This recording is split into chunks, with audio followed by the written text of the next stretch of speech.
We begin this evening with wildfires currently burning right across the country. 888 fires are burning right now. 126 of those are currently out of control.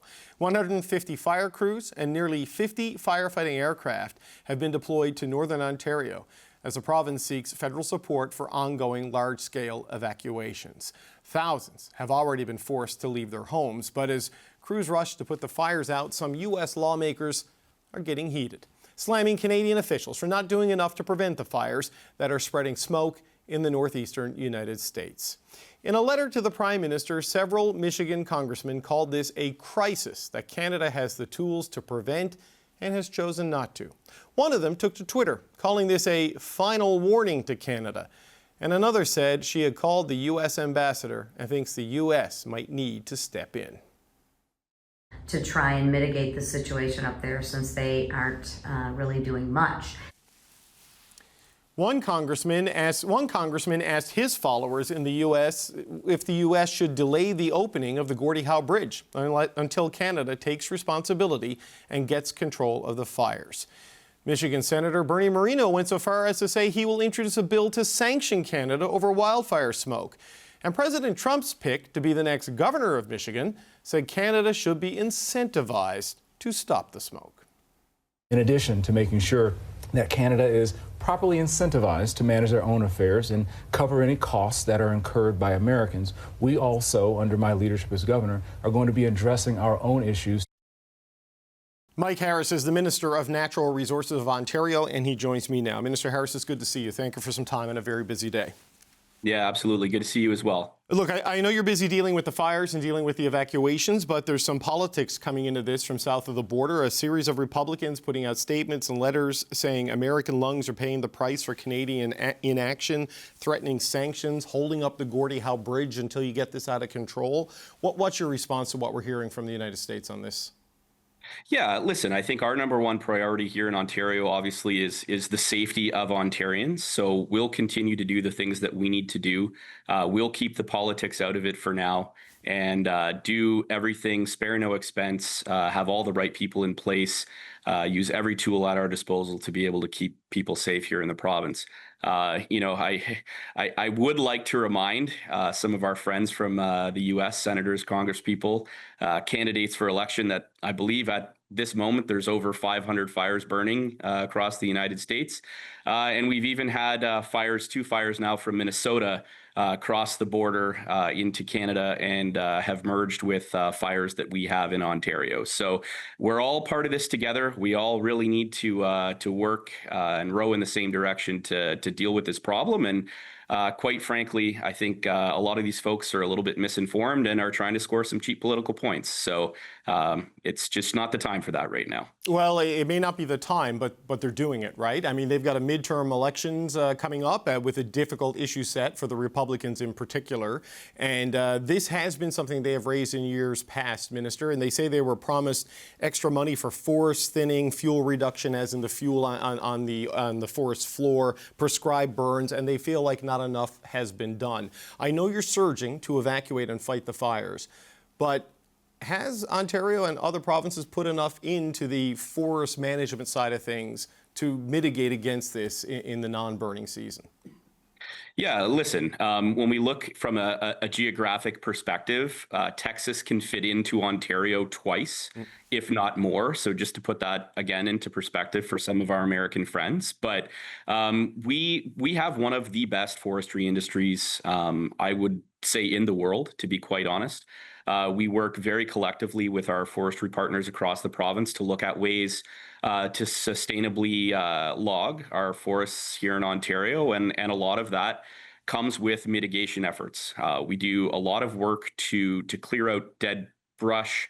We do a lot of work over the winters when primarily our sort of forestry season is. So it works quite well in ways to be able to get some of those dead logs out of the bush. We're looking at ways that we can also try and combat invasive species like spruce budworm, for example, which bores into the trees and kills them and creates extra fuel when we look at wildland fire. So we're doing a lot of work to try and eliminate as much as we can. But you have to understand the expanse of forest in Ontario is so vast, and across really truly across Canada and even parts of the US. We can't be everywhere all the time, but we always put our best foot forward to make sure that we're doing what we need to do to be able to mitigate that extra fuel for wildfires. Yeah, look, Minister, I can appreciate the scope of the challenge, right? I mean, Canada is the second largest country by landmass in the world, third largest forestry area next to Brazil and Russia, and 24% of the boreal forests on Earth, right? So there's a lot there and a lot to deal with. But as summers get increasingly warmer for longer and drier, and the floor of the forest is littered with twigs and branches and dead logs, and they're dry, it seems like governments are just going to have to do even more than they're already doing. I mean, is this just not the reality you and your colleagues across the country are going to be facing for now and for the rest of your political careers? Yeah, it certainly makes things more challenging, obviously, as we see climates changing and weather patterns differentiating than what we've seen previously. I think one of the things that Ontario has done that has been, I think, very proactive is we just released our new forestry roadmap, which will actually help guide and enforce some new rules when it comes to forestry across Ontario. We're really looking also at seeing ways that we can boost our wood supply. So we want to be able to harvest more here in Ontario and turn it into great Ontario and Canadian-made products. And part of that will also, of course, help alleviate some of that extra fuel that we see through our forests. So I think there's a lot of good efforts that are going forward. But again, it's a very complex challenge to navigate. Forest fires are a way that the earth regenerates. It's been happening since time in memoriam. So there's a lot I think that we can do, but we also have to understand that there are just some things that we can't stop. So we need to do everything we can to try and keep people safe and move forward, and we'll do that. Right. Look, I take your point that forests have been burning forever, but they're burning larger, longer, and more intensely now as the planet warms. And this is something that and they happen in remote areas of the country where a lot of people don't live. So it's sort of out of sight, out of mind, and maybe needs to become more of a priority, because we're in a situation now where Premier Ford said today you've got, in round numbers, close to 200 fires burning in the province, and you've sent a request to the Canadian Armed Forces through the federal government to be ready to move. What's the tipping point for where you trigger that request to send in the Army to help with your evacuation and mitigation efforts? Yeah, no, it's a really great question. So we work collaboratively with the federal government. There's a coordinating body that we call CBC. Great acronym. Government loves its acronyms, as you know, and that's a coordinating body that we use across Canada to bring in assets from other provinces and vice versa.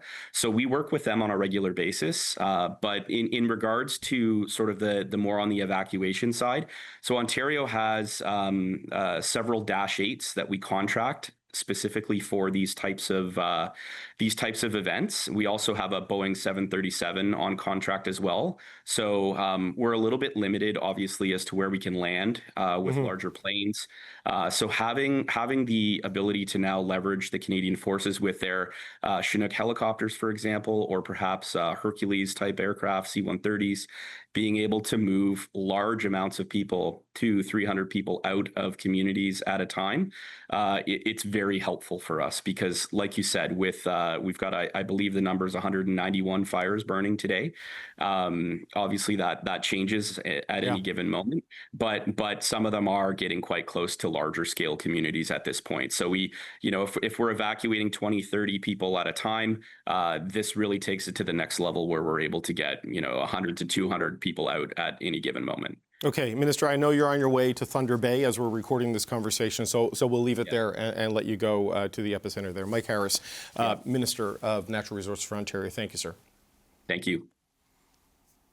Okay, so after that interview, U.S. President Donald Trump weighed in on these wildfires. Trump, in a post, says the U.S. is holding Canada responsible and that he will call Prime Minister Mark Carney to talk about this. Trump went on to say, quote, the cost of this pollution must of necessity be added to the tariffs Canada is currently paying.